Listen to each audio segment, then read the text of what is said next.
Hi, everybody. So we are reading again The Giver. We ended up towards the end of chapter 5. So let's go ahead and find that in our PDF while I refresh your memories on what happened yesterday when we read.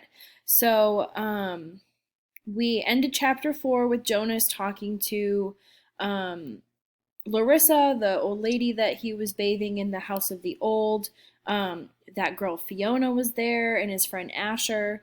And we can even see, if we go back to the description of Fiona, that Jonas has a bit of a crush on Fiona. Let's see. Here we go.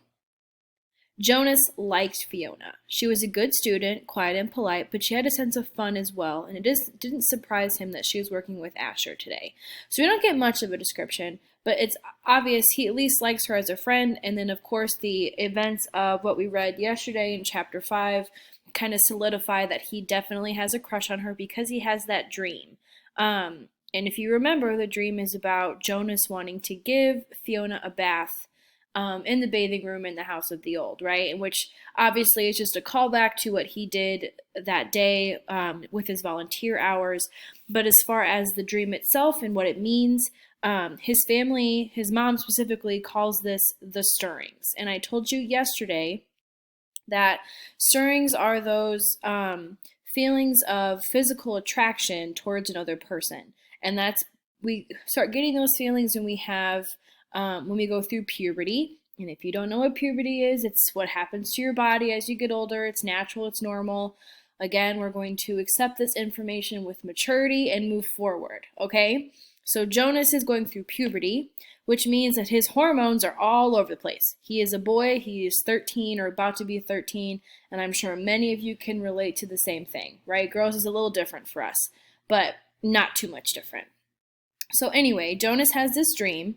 His parents call this the stirrings, and those are those hormone feelings of attraction towards somebody that you have a crush on. Okay? And his mom and dad kind of look at each other. They know what's going on. And Jonas's mom says that the treatment that he has to do, because remember, they have to report these feelings, is he has to take pills. And that's where we left off. Jonas brightened. He knew about the pills. His parents both took them each morning, and some of his friends did he knew. Once he had been heading off to school with Asher, both of them on their bikes, when Asher's father had called from their dwelling doorway. "You forgot your pill, Asher." Asher had groaned good-naturedly, turned his bike, and ridden back while Jonas waited. It was the sort of thing one didn't ask a friend about, because it might have fallen into the uncomfortable category of being different. Ash took a pill each morning. Jonas did not. Always better, less rude to talk about things that were the same. Now he swallowed the same pill that his mother handed him. "That's all?" he asked. "That's all," she replied, returning the bottle to the cupboard. "You mustn't forget. I'll remind you for the first weeks. But then you must do it on your own. If you forget, the stirrings will come back. The dreams of stirrings will come back. Sometimes the dosage must be adjusted." "Asher takes them," Jonas confided. His mother nodded, unsurprised. "Many of your group mates probably do, the males at least, and they all will soon too. All will soon, females too." "How long will I have to take them?" "Until you enter the house of the old," she explained. "All your adult life. But it becomes routine after a while, and you won't even pay much attention to it." She looked at her watch. "If you leave right now, you won't even be late for school. Hurry along." "And thank you again, Jonas," she added, as she went to the door, "for your dream." Pedaling rapidly down the path, Jonas felt oddly proud to have joined those who took the pill. For a moment, though, he remembered the dream again. The dream had felt pleasurable. Though the feelings were confused, he thought that he had liked the feelings that his mother had called stirrings. He remembered that upon waking, he wanted to feel the stirrings again. Then, in the same way that his own dwelling slipped away behind him, as he rounded a corner on his bicycle, the dream slipped away from his thoughts. Very briefly, a little guiltily, he tried to grasp it back, but the feelings had disappeared. The stirrings were gone. Okay, so Jonas has the dream. He tells his parents. Mom says, "Okay, you're now getting into that age where these are starting to happen. Now it's time for you to take the pill." And if we look at that last paragraph, The same way that his dwelling slipped behind him and rounded the corner, the dreamed had slipped away from his thoughts, the stirrings were gone. Okay, so what you need to understand is having feelings of attraction towards another person is not allowed in this community, okay? They are, those feelings and those hormones cannot happen, right? Because remember, the committee of elders are the people that control who you marry and who you are with your children, right? So let's pull up our notes because I did write some stuff down. So I kind of made a little note about the family unit. And to refresh your memories, remember the family unit is made up of the mom and the dad, who the committee of elders handpicked to put together. And then they have the two children, one boy and one girl. And again, the children are picked from the 50 children that are born each year to go to whatever family they decide is ready to have them. Okay? And we said it works like adoption. So the birth mothers have the babies go to the nurturing center until they are given to their new families, right? And what you need to understand is men and women are not allowed to have relations, right? And by that I mean a physical relationship. And they are not allowed to do that, and they are those feelings of attraction are controlled, those stirrings are controlled by the pills so that the committee of elders can have control over population and whatever else happens, right, within the community by controlling these stirrings. That is a huge, huge part that goes into the dystopian society, okay? So this is a dystopian element, the government having complete control over how people feel, right? That's a huge deal. Imagine not being able to control how you feel and not even having feelings at all, right? That's crazy. So this is a huge, huge deal. And I actually want to highlight that so that we remember that. Okay. All right. So I will, you may pause the video if you would like to take this down. Again, I strongly suggest that you at least have my bare bones notes so that you have a general idea of what's going on when you take the test. But again, it's totally up to you. So anyway, this is super important. And again, I would strongly suggest that you write this down in your notebooks. Okay, let's continue reading. We are now in chapter 6. Lily, please hold still, Mother said again. Lily, standing in front of her, fidgeted impatiently. I can tie them myself, she complained. I always have. I know that, Mother replied, straightening the hair ribbons on the little girl's braids, but I also know that they constantly come loose, and more often than not, they're dangling down your back by afternoon. Today, at least, we want them to be neatly tied and to stay neatly tied. I just don't like hair ribbons. I'm glad I don't have to wear them. I only have to wear them for one more year, Lily said irritably. Next year I get my bicycle too, she added more cheerfully. There are good things each year, Jonas reminded her. This year you get to start your volunteer hours. And remember, last year when you became a 7, you were so happy you got to get your front button jacket. The little girl nodded and looked down at herself at the jacket with its rows of large buttons that designated her as a 7. 4s, 5s, and 6s all wore jackets that fastened down the back, so they would have to help each other dress and would learn interdependence. The front button jacket was the first sign of independence, the first very visible symbol of growing up. The bicycle at 9 would be the powerful emblem of moving gradually out into the community, away from the protective family unit. Lily grinned and wiggled away from her mother. And this year you get your assignment, she said to Jonas in an excited voice. I hope you get pilot, and that you can take me flying.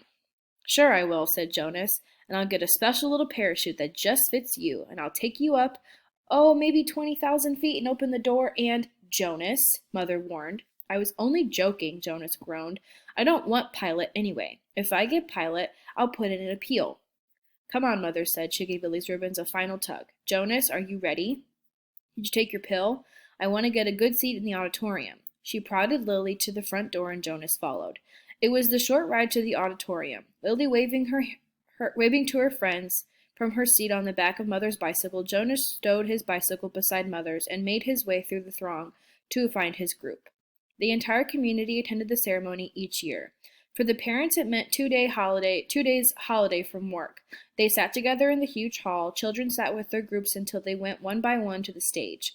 Father, though, would not join Mother in the audience right away. For the earliest ceremony, the naming, the nurturers brought the new children to the stage. Jonas, from his place in the balcony with the 11s, searched this auditorium for a glimpse of Father. It wasn't at all hard to spot the nurturers section at the front. Coming from it were the wails and howls of the new children who sat squirming in the nurturer's lap. At every other public ceremony, the audience was silent and attentive, but once a year they all smiled indulgently at the commotion from the little ones waiting to receive their names and families. Okay, so before we move on, I do want to break down some things about the ceremony and how age and growing up is controlled in the community. Because again, this is another element of that dystopia, okay? And they're very strategic about it. And strategic means they carefully plan it out and they do it for a reason. So let's look first at what Jonah says and what Lily say about what happens when we get older and you move on to the next age group. And I will write down a timeline so that we have an actual visual to look at probably tonight or tomorrow, so that we have a visual of what the timeline of growing up from being a new child to turning 12 looks like, okay? Just so we can see and map out what each age brings. Because as Jonah said, there's a change with every age that you get older.